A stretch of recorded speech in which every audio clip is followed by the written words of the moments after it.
just over there beyond those two hills. It's Stockport, out of Manchester.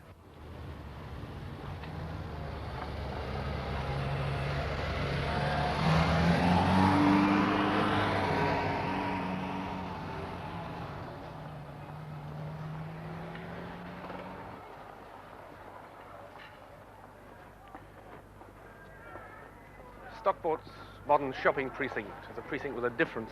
It's got an air of bustle and purpose about it that very few of these things have. And the reason it has is that it's been planned really intelligently. It's built over a bit of dual carriageway that nobody wanted, which is a pleasant idea to start with.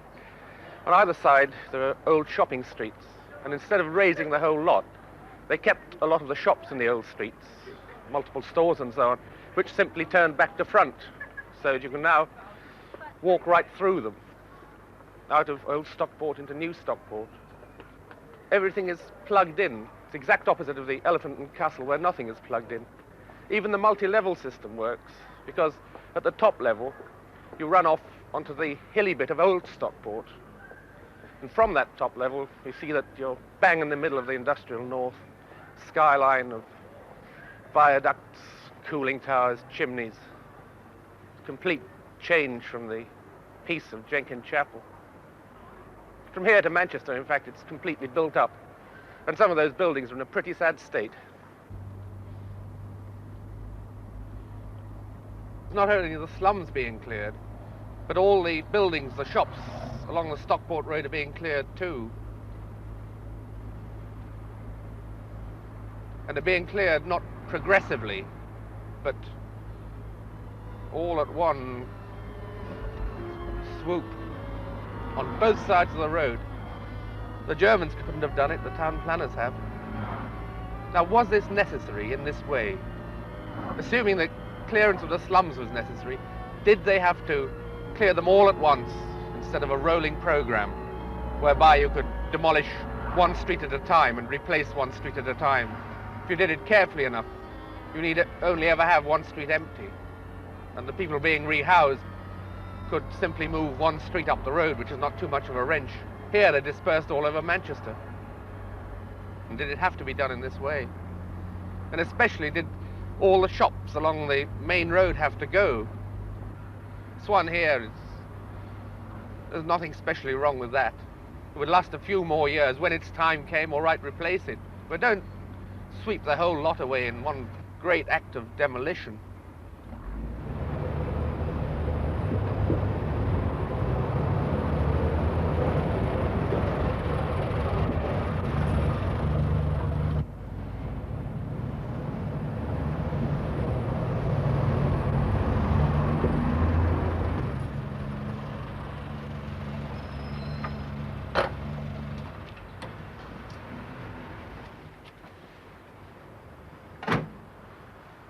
The end of the journey, early evening, Piccadilly Gardens, Manchester.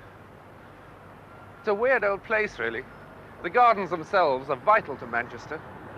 It is the only place, the whole centre of the city, where you can sit and relax and take a breather from what is often rather a grim place.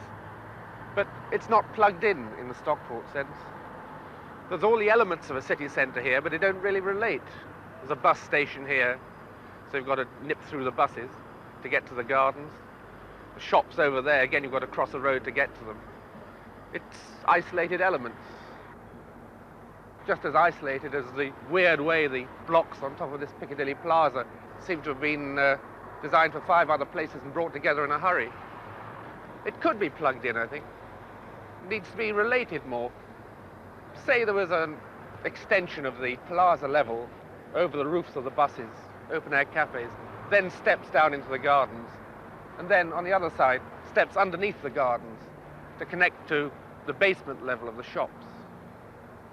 It had bad luck in that what was basically a small country town was really choked by a ring of warehouses right round the centre almost, which prevented any kind of natural expansion of Manchester. Well, the warehouses are going now, but the question is what's going to be put up in its place? Could it be, for once, an actual marriage of commercial, residential, and places just to sit around and have fun in? Because Manchester needs that. On this whole journey up, you've seen places like that Leicestershire village with a quarry that have totally missed their destiny.